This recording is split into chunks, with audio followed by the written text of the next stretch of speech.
할렐루야. 오늘 저는 경외함으로 즐거움을 삼는 자란 제목으로 말씀을 나누고자 합니다. 예수님의 공생애가 시작될 때 예수님은 요단강에서 세례를 받으시고 성령으로 충만을 받으셨습니다. 예수님은 성령으로 잉태되셨지만 또한 공생애를 시작할 때 다시 한번 성령으로 충만을 받으신 것을 성경은 우리에게 말해줍니다. 근데 예수님이 이 세상에 오시기 약 700년 전에 선지자 이사야가 예수님 위에 임하실 여호와의 영에 대해서 예언을 했습니다.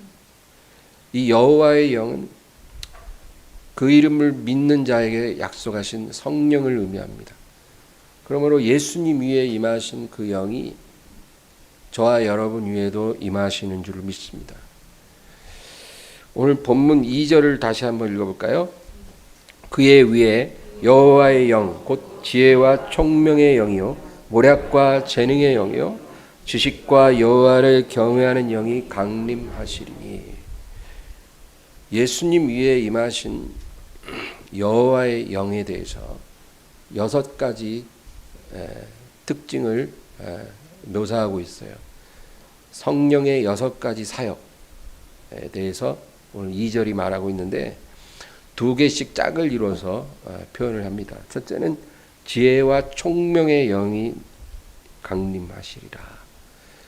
지혜와 총명의 영입니다.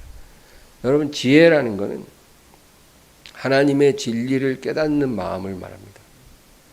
우리가 아무리 성경을 읽어도 또 설교를 들어도 성령님이 우리에게 지혜를 주셔야 그 말씀의 의미를 깨달을 수가 있습니다. 그래서 똑같은 자리에서 하나님의 말씀을 똑같이 들어도 지혜의 영이 역사해서 깨닫는 사람이 있고 또 전혀 깨닫지 못할 수도 있는 거예요. 여러분들도 예배를 수없이 드리지만 어떨 때는 말씀이 아무런 깨달음을 못 주는 때도 있죠. 또 어떨 때 정말 또 많은 깨달음을 얻을 때가 있죠. 그게 바로 성령이 지혜의 영으로 우리 가운데 하시는 일입니다. 그 다음 총명이라는 것은 하나님의 뜻을 깨닫는 마음을 말합니다. 우리가 지혜로 하나님의 말씀의 의미를 깨닫는 것도 중요하지만 그 말씀이 나에게 어떤 의미를 가지고 오는지, 내가 그 말씀을 어떻게 적용하고 내 삶에 실천을 해야 할지, 그것을 깨닫는 게 바로 총명이라는 거예요. 그래서 지혜와 총명의 영이라고 이렇게 짝을 이뤄서 말을 하는 거예요. 하나님의 말씀 진리를 깨닫고 그것이 나에게 주는 의미를 깨달음. 두 번째는 모략과 재능의 영입니다. 모략이라는 것은 문제의 핵심을 파악하고 진단하는 능력을 말합니다. 회사에 어떤 문제가 있을 때 그 사장이 그 문제의 핵심이 뭔지를 파악하면 해결할 수 있겠죠? 그게 모략입니다. 성경에 모략을 베풀고 전쟁할지니라 그런 말도 있어요. 전쟁하기 전에 이 전쟁의 가장 중요한 핵심을 파악하고 상대의 약점을 파악하고 전쟁을 하라는 거죠. 그것이 모략입니다. 우리의 삶에 이런 모략이 필요해요. 우리가 어떤 업무를 할 때도 그 짧은 시간 안에 많은 업무를 할 때 그 핵심을 빨리 파악하면 업무를 잘 해낼 수가 있죠. 우리 가정에 어떤 문제가 있을 때, 가정이 정말 어떤 어려움 속에 있을 때 이 문제의 핵심이 무엇인지, 원인이 무엇인지 그거를 파악하고 진단하는 거. 경영 컨설팅을 하는 사람이 그 회사의 문제의 원인을 파악하는 것처럼 우리의 삶의 모든 문제를 당할 때 그거를 파악하는 게 모략이라는 거예요. 그 다음 재능이라는 것은 그 문제를 해결할 수 있는 능력을 말합니다. 그래서 문제의 원인을 파악하는 모략과 그것을 해결하는 재능, 이것이 짝을 이루어서 우리에게 꼭 필요한데 그것이 바로 성령이 하시는 일이에요. 세 번째는 오늘 우리가 나누려고 하는 주제예요. 지식과 여호와를 경외하는 영이 강림하시리라.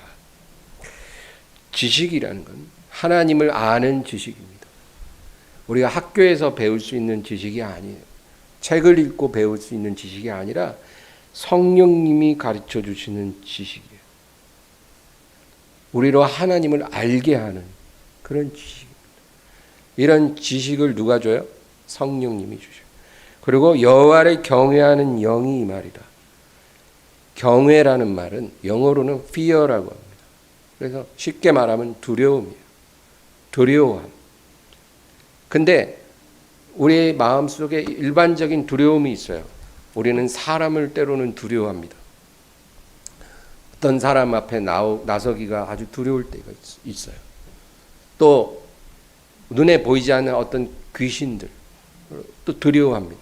예, 세상 사람들 보면 귀신들 다 두려워해요. 또 우리 앞에 일어날 알지 못하는 어떤 재난들, 예, 내 몸에 병이 생길까 두려워하고, 내가 갑자기 죽지는 않을까 또 두려워합니다. 내가 죽으면 우리 가족은 누가 먹여 살릴까, 뭐 이런 두려움을 우리는 다 갖고 있다는 거죠. 근데 이러한 두려움을 말하는 게 아니라는 거예요. 하나님을 두려워한다는 것은, 그래서 경외라는 단어를 씁니다. 이 단어는 오직 하나님을 두려워할 때만 사용되는 단어예요.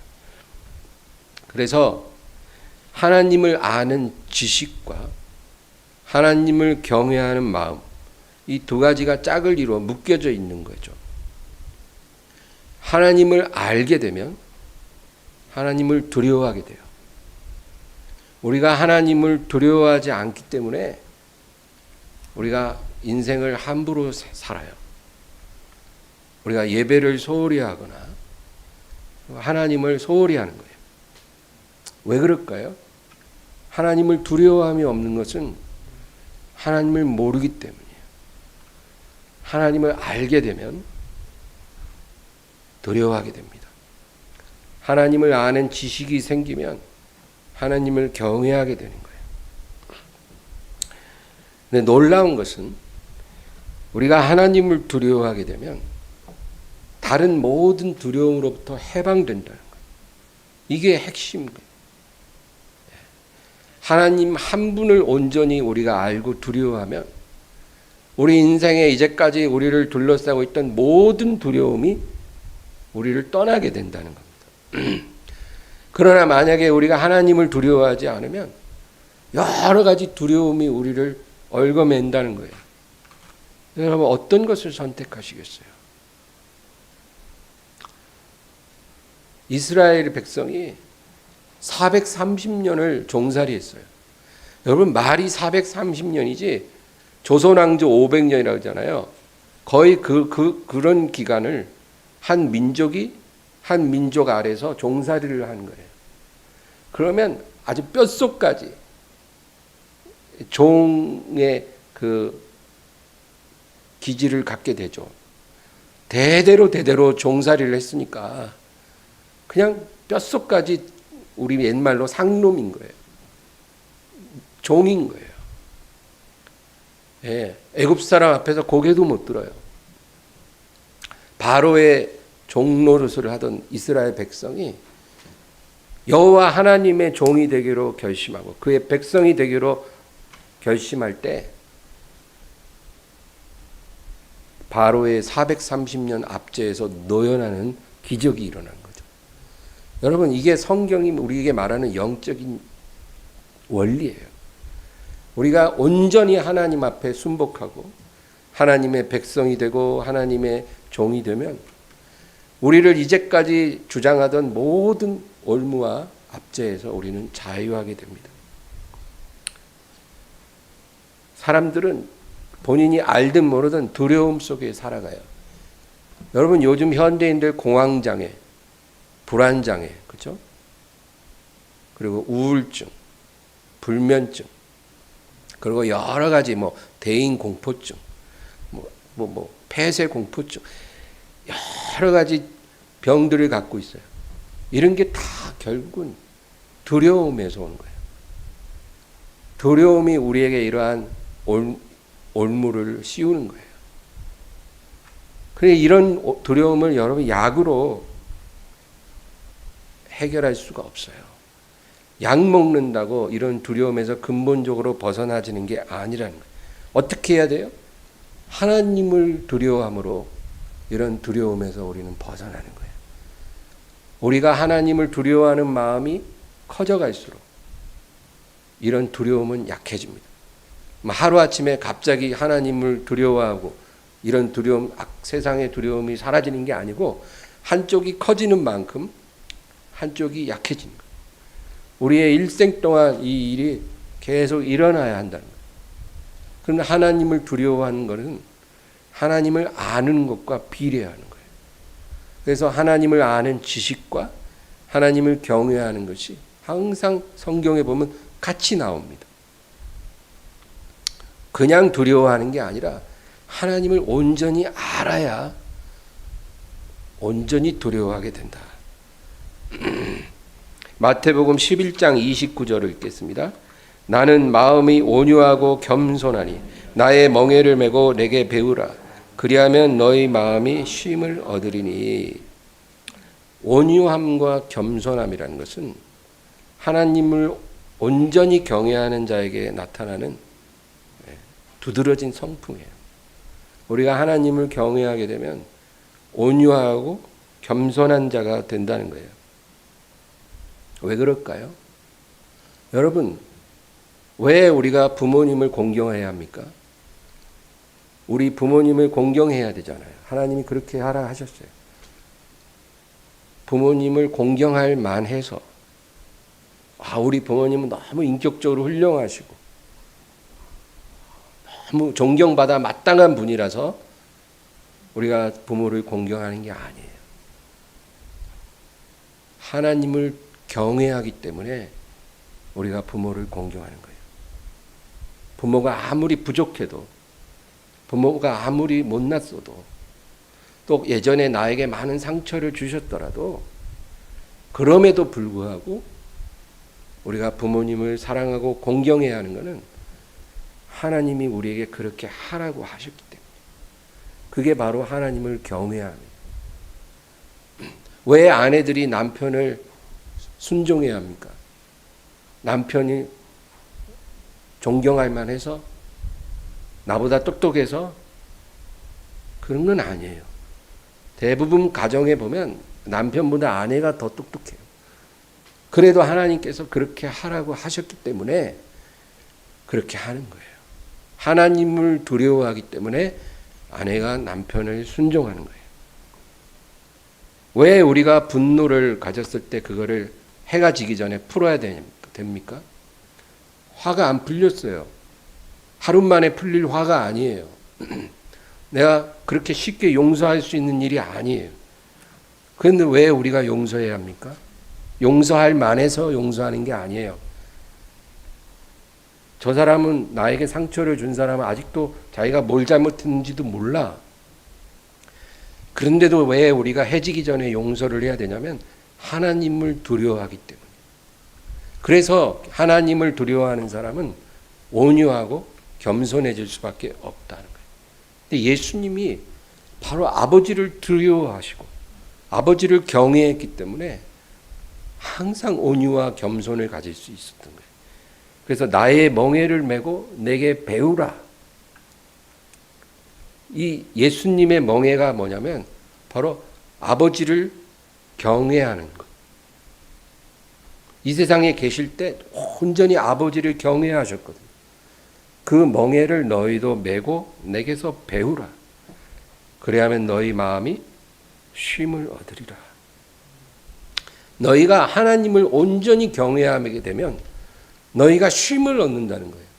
너희를 억압하는 모든 두려움과 공포와 무거운 짐이 다 벗겨지게 될 거라는 거예요. 그게 주님의 약속이에요. 그러니까 수고하고 무거운 짐을 진 사람은 주님께 와서 주님의 온유함과 겸손함을 보고 주님이 지셨던 그 경외의 멍에를 메고 배우는 거예요. 하나님을 경외하는 사람으로 변화되는 거예요. 그러면 너희가 쉼을 얻게 되리라. 한 가지 더 우리가 기억할 거는 경외하는 사람의 기도는 응답된다는 거예요. 히브리서 5장 7절을 다 같이 읽습니다. 그는 육체에 계실 때 자기를 죽음에서 능히 구원하실 이에게 심한 통곡과 눈물로 간구와 소원을 올렸고 그의 경건하심으로 말미암아 들으심을 얻었느니라. 예수님은 육체에 계실 때 자기를 죽음에서 능히 구원하실 이에게 심한 통곡과 눈물로 간구와 소원을 올렸어요. 예수님은 육신을 입고 사람으로 오셨기 때문에 이 세상에 계실 때는 우리와 똑같은 입장에서 행하셨어요. 하나님 아버지 앞에 간절하게 부르짖어 간구와 소원을 올렸는데 그의 경건하심으로 말미암아 들으심을 얻었다. 근데 이 본문을 이 구절을 원문으로 정확히 번역한 것을 보면 킹 제임스 흠정역을 한번 이 구절을 살펴볼까 합니다. 다 같이요. 그분께서는 친히 육체로 거하던 때에 자기를 사망으로부터 능히 구원하실 분에게 강렬한 부르짖음과 눈물로 기도와 간구를 들으셨고 또 친히 두려워하셨으므로 하나님께서 들으셨느니라. 이게 원문의 정확한 번역이에요. 경건하심이 아니고 정확한 뜻은 친히 두려워하셨으므로 하나님께서 들으셨느니라. 이 두려움이 바로 경외함이에요. 예수님은 하나님의 아들이죠. 이 세상에 계실 때 자기 뜻대로 행한 게 하나도 없어요. 온전히 아버지의 뜻대로. 예수님이 하시는 말씀도 아버지가 주신 말씀만 하시고 나의 양식은 나를 보내신 이의 뜻을 행하며 그의 기뻐하는 일을 행하는 것이라. 예수님은 아버지의 뜻을 행하는 것이 양식과 같았다 그런 거예요. 예수님께서 철저하게 경외함으로 사셨어요. 그 두려워하심으로 하나님께서 그의 기도를 들으셨다. 이게 여러분 응답받는 기도의 비결이에요. 우리가 하나님 앞에 기도를 하잖아요. 응답받기를 원하고 하는 거예요. 그러나 응답이 잘 안 와요. 오래 기도하고 기다려도 응답을 못 받을 때도 있어요. 왜 그럴까요? 어떤 특별한 장소에 가서 기도한다고 응답이 잘 되는 거 아니에요. 그런 사람들이 있어요. 뭐 어디 삼각산에 올라가서 기도하면 응답된다. 또 어디 뭐 무슨 기도원에 가면 거기서 금식하고 기도하면 응답된다. 어떤 특별한 장소가 영험이 있어서 그 장소에서 기도하면 그 기도가 하늘에 빨리 도달하는 게 아니에요. 어떤 특별한 방식으로 해야 되는 것도 아니에요. 뭐 목이 쉴 때까지 기도 안 하면 응답 못 받는다. 뭐 이런 말 저 많이 들었어요 옛날에. 우리 순복음교회는 그런 말 잘해요. 목이 쉴 때까지 기도 안 하면은 연락되지 않는다. 그러나 성경을 통해서 응답받는 기도의 비밀은 하나님을 경외하는 사람의 기도가 응답이 된다는 거예요. 의인의 기도는 간구하는 힘이 크니라. 똑같은 기도라도 응답되는 기도가 있어요. 경외하는 사람이 기도할 때 응답해 주세요. 사람들이 하나님께 기도를 해도 응답이 안 오는 이유가 두 가지가 있어요. 첫째는 그 기도하는 것이 하나님의 뜻에 맞지 않을 때 기도가 응답이 안 돼요. 그래서 우리는 기도할 때 항상 하나님의 뜻대로 기도하는지를 스스로에게 물어야 돼요.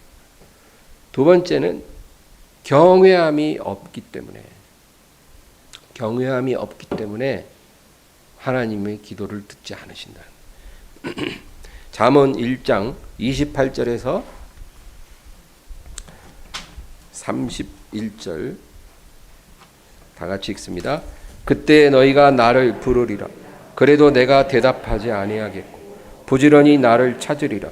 그래도 나를 만나지 못하리니 대저 너희가 지식을 미워하며 여호와 경외하기를 즐거워하지 아니하며 나의 교훈을 받지 아니하고 나의 모든 책망을 업신여겼음이니라. 그러므로 자기 행위의 열매를 먹으며 자기 꾀에 배부르리라. 28절을 중요해요. 다시 한번 28절만. 그때 너희가 나를 부르리라. 그래도 내가 대답하지 아니하겠고 부지런히 나를 찾으리라. 그래도 나를 만나지 못하리니. 하나님을 불러도 대답하지 않겠다는 거예요. 부지런히 나를 찾아도 너희가 나를 만날 수 없을 거라는 거예요. 왜 그럴까요? 왜 이런 일이 생기는 걸까요? 그 다음 절이 이유예요. 29절입니다. 대저 너희가 지식을 미워하며 여호와 경외하기를 즐거워하지 아니하며. 여기도 보면 지식과 하나님 경외함이 함께 나와요. 항상 그래요, 성경이. 너희가 지식을 미워한다는 거예요. 어떤 지식? 하나님을 아는 지식이에요. 하나님을 아는 지식을 하찮게 여긴다는 거예요. 하나님을 알기 위해 우리가 애써야 되는데 그것을 아주 소홀히 생각합니다. 경외하기를 즐거워하지 않는다는 거예요.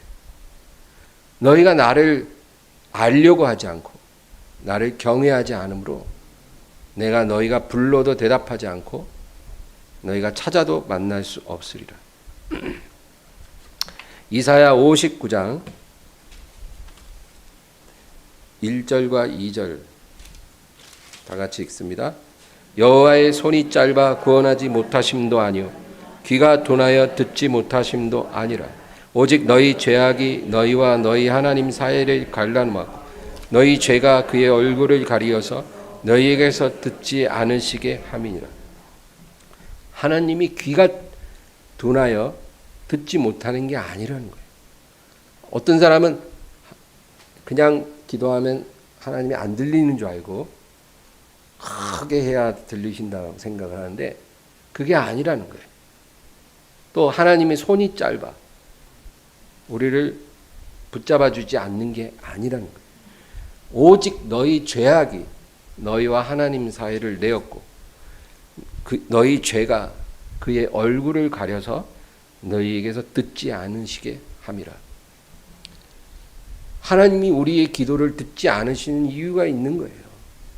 그런데 만약에 여러분이 우리가 이 말씀을 부담스럽게 생각하고 억울하게 생각하면은 여러분 아무 일도 안 일어나요. 내가 뭘? 나 할 만큼 했는데. 우리가 이렇게 생각하면 아무 은혜가 없어요. 말씀을 놓고 하나님 앞에 가장 정직하고 낮은 자세로 하나님, 왜 하나님이 내 기도를 들으시지 않는지 제가 깨닫게 하옵소서. 우리가 간구하면 성령께서 지식과 여호와를 경외하는 신이 강림하셔서 우리를 바른 길로 인도해 주시는 것입니다. 잠언 14장 26절을 다 같이 읽습니다. 여호와를 경외하는 자에게는 견고한 의뢰가 있나니 그 자녀들에게 피난처가 있으리라.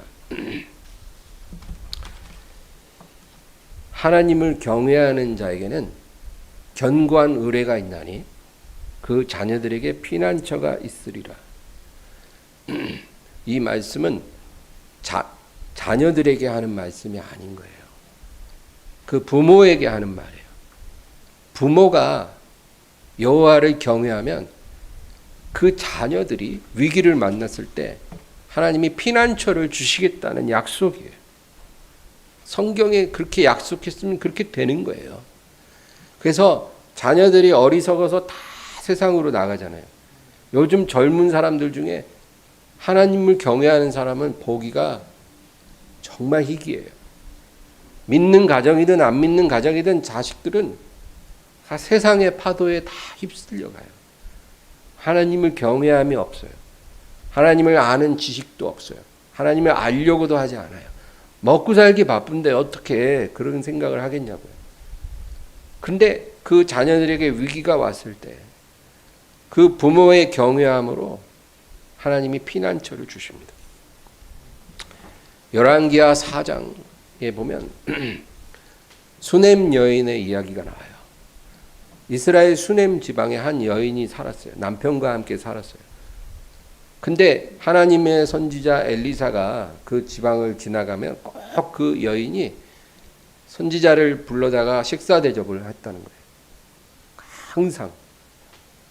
근데 어느 날 마음속에 저 하나님의 사람이 우리 집에 와서 식사만 하고 가시기보다 먼 길에 좀 쉬었다 가시도록, 우리 집에 방도 많은데 방 하나를 잘 꾸며서 그 안에다 책상과 의자와 촛대와 침상을 놓고 잠시 쉬었다 가시도록 하는 게 어떨까, 이런 생각이 드는 거예요.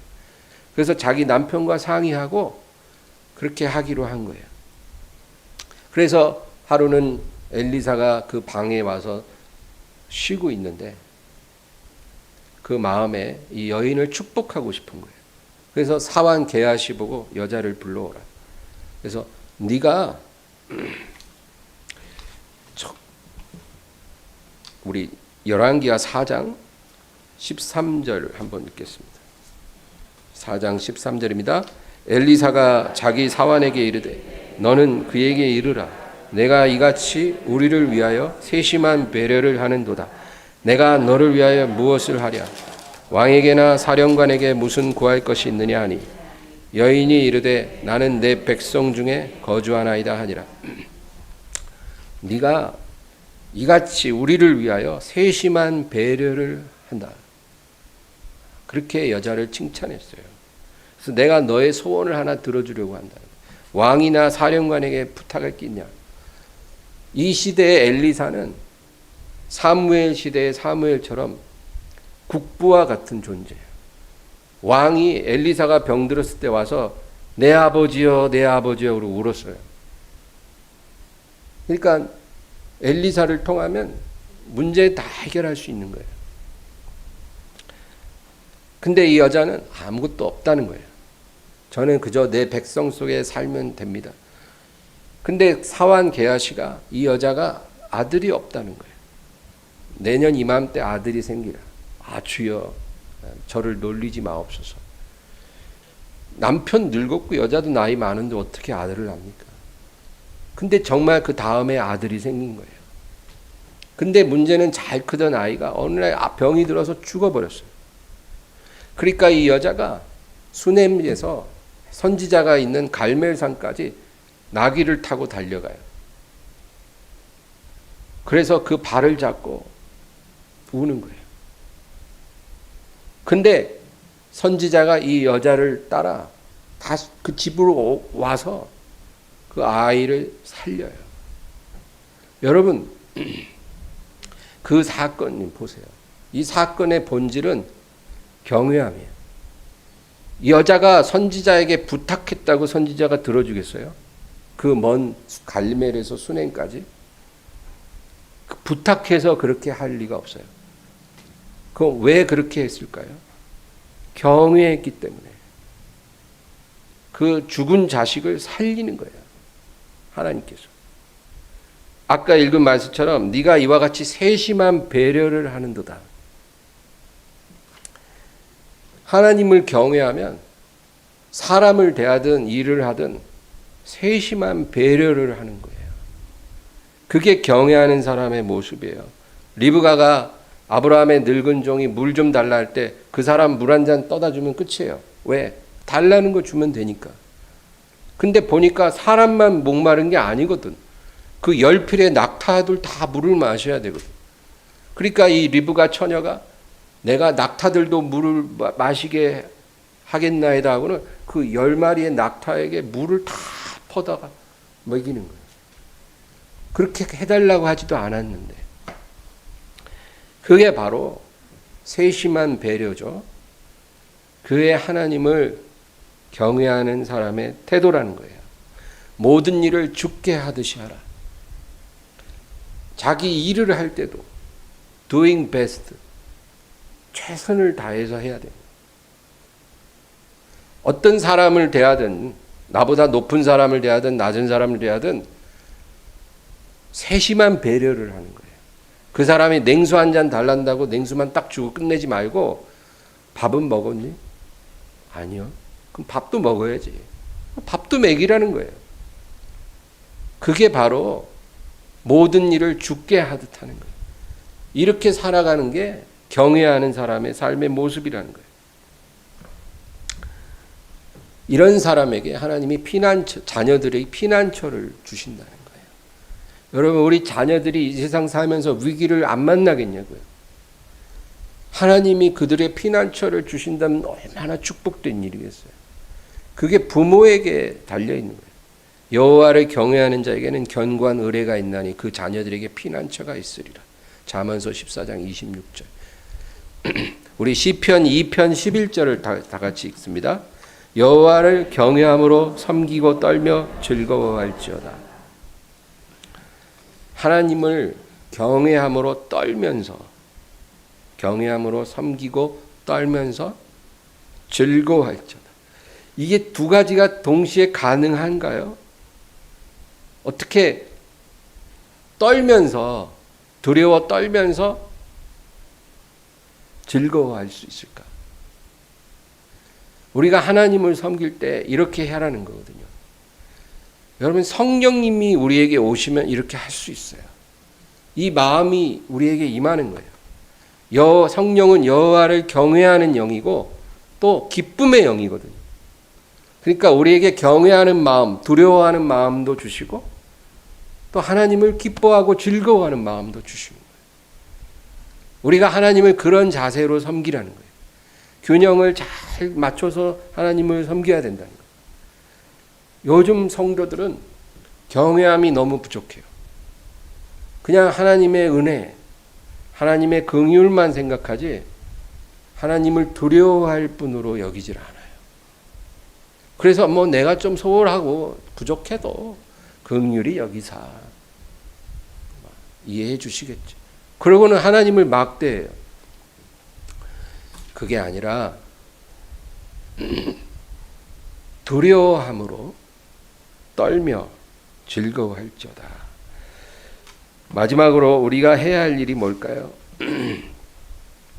우리가 가만히 앉아서 성령님이 오시길 기다리고 성령께서 하나님을 아는 지식을 우리에게 주시고 경외하는 마음을 주시기를 기다리라, 그 말이 아니에요. 여러분, 하나님께서 우리에게 구하고 찾으라, 항상 그렇게 말씀하셔요. 하나님이 하실 일은 하나님이 하시고 내가 할 일을 내가 하라는 거예요. 하나님은 우리에게 하나님이 하실 일을 선물로 허락해 주세요. 그게 뭐예요? 구원받은 거예요. 우리가 받은 구원은 우리가 한 게 하나도 없어요. 하나님께서 우리에게 구원을 선물로 주셨다는 거예요. 그러면 이제 우리가 해야 할 일은 하나님을 경외하는 마음, 하나님을 아는 지식을 하나님께 구해야 됩니다. 우리가 구원받았으니까 이제 다 됐다가 아니고 우리가 이 세상 사는 날 동안 하나님을 알 수 있게 하옵소서. 더 알게 하옵소서. 왜냐하면 하나님을 알아야 경외하니까. 그리고 경외하는 영을 부으사 하나님을 경외하게 하옵소서. 우리가 이것을 하나님께 간절히 구하라는 거예요. 그래야 하나님이 주셔요. 여러분, 우리가 예수를 믿음으로 하나님이 성령을 허락해 주셨잖아요. 우리가 행위가 의로워서 성령 받은 게 아니에요. 우리가 예수님을 믿었기 때문에 성령을 선물로 받은 거예요. 근데 하나님이 제자들에게 예루살렘을 떠나지 말고 아버지께서 너에게 약속하신 것을 받을 때까지 기도하라 그랬거든. 하나님은 무엇을 주겠다고 약속했지만 그것을 받을 때까지 우리 보고 간절히 믿음으로 구하라는 거예요. 찾으라는 거예요. 그럴 때 하나님이 약속하신 것을 주신 거예요. 가만히 있어서 우리가 그렇게 안일하게 하면은 약속한 걸 받을 수가 없어요. 성령 체험을 하고 싶어요. 근데 기도할 때 보면 팔짱 딱 끼고 옆에 사람들 막 기도해도 안 한 거다. 이러고 성령 저는 아직 못 받았는데요. 성령을 받기를 사모하지도 않고 구하지도 않는데 하나님이 주실 수가 없어요. 그런 법은 없어요. 하나님이 그냥 값없이 거저 주시는 게 있고 우리가 하나님께 구하고 찾을 때 주시는 게 있는 거예요. 하나님을 아는 지식과 하나님을 경외하는 마음은 우리가 구하고 찾으라는 거예요. 그렇게 하고 있으십니까? 먹고 살기 바빠서요. 제가 은퇴하면 그렇게 할게요. 여러분 그러지 마시고 오늘부터 그렇게 사세요. 잠언서 2장 4절 5절 우리 말씀을 다 같이 읽습니다. 은을 구하는 것 같이 그것을 구하며 감추어진 보배를 찾는 것 같이 그것을 찾으며 여호와 경외하기를 깨달으며 하나님을 알게 되리. 이 말씀 보세요. 은을 구하는 것 같이 그것을 구하고, 그러니까 우리가 돈 버는 열심만큼 진짜 막 여러분 사람들 돈 벌기 위해서 얼마나 했습니까? 그만큼 그것을 구하라는 거예요. 그리고 감추어진 보배를 찾는 것 같이 그것을 찾으면. 여러분 만약에 어느 시골 농가의 땅 밑에 뭐 양파밭에 뭐 돈 100억이 있다. 마늘밭에 돈 100억이 묻혀 있다 하더라. 근데 먼저 찾는 사람이 임자더라. 근데 그 사실을 아는 사람이 나밖에 없어요. 여러분 그러면 그 서서히 하지 이러겠어요? 바로 오늘 저녁에 삽하고 곡괭이 다 챙겨갖고 거기가 전라남도든 경상북도든 상관없어요. 해발 1000m에 있든 상관없어요. 섬이라도 상관없어요. 오늘 저녁에 바로 가는 거예요. 누가 와서 캐가기 전에 내가 캐가리라. 바로 그런 마음으로 그것을 찾으면 그것이 뭘까요? 5절에 여호와 경외하기를 깨달으며 하나님을 알게 되리. 여기서도 경외하는 것과 아는 것이 붙어서 나와요. 무엇을 그렇게 보물 찾듯이 찾으라는 거예요? 하나님 경외함, 하나님을 아는 지식, 이것을 그렇게 너희가 찾으면 그것을 얻게 된다는 거예요. 하나님께서요, 이 세상을 두루두루 보실 때 어떤 사람을 찾고 계시냐면 잘난 사람, 머리 좋은 사람, 똑똑하고 유능하고 매력적인 사람을 찾는 게 아니에요. 하나님을 아는 지식과 경외하는 마음을 감추어진 보배를 캐듯이 찾고 구하는 사람이 있나? 그걸 찾고 계세요. 그런 사람이 얼마나 있을까요?